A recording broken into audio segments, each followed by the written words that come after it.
તો દ્વારકામાં 4 દિવસથી વરસેલા વરસાદે તારાજી સર્જી છે। જામ ખંભાળિયાને પીવાનું પાણી પૂરું પાડતી પાઇપલાઇનમાં ભંગાણ થયું। પાણીની પાઇપલાઇન તૂટતા નથી વળી રહ્યું પાણી। ઘી ડેમ 7 ફૂટ જેટલો ઓવરફ્લો થતા ઘી નદીમાં પૂરની સ્થિતિ છે।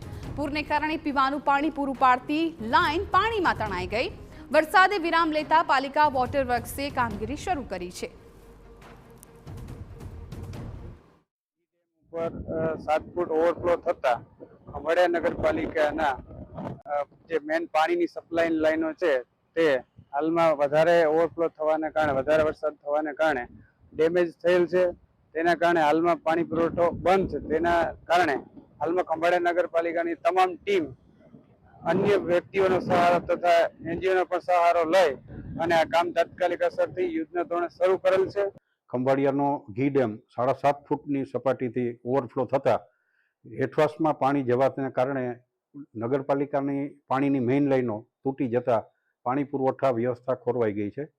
ખંભાળિયાના ધારાસભ્ય તથા રાજ્યમંત્રી શ્રી મુળુભાઈ બેરા, સાંસદ પૂનમબેન માડમ તથા ખંભાળિયાના કલેક્ટર શ્રી જીટી પંડ્યા દ્વારા યુદ્ધના ધોરણે આ વ્યવસ્થા કરવા નગરપાલિકાને સૂચનાઓ આપવામાં આવી છે।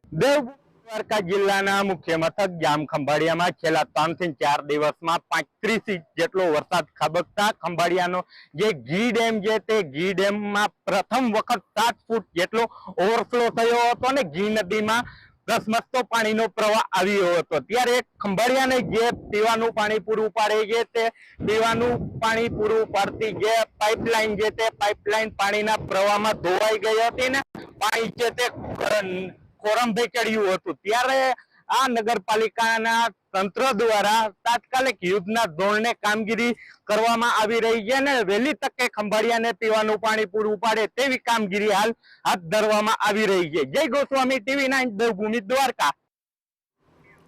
સમાચાર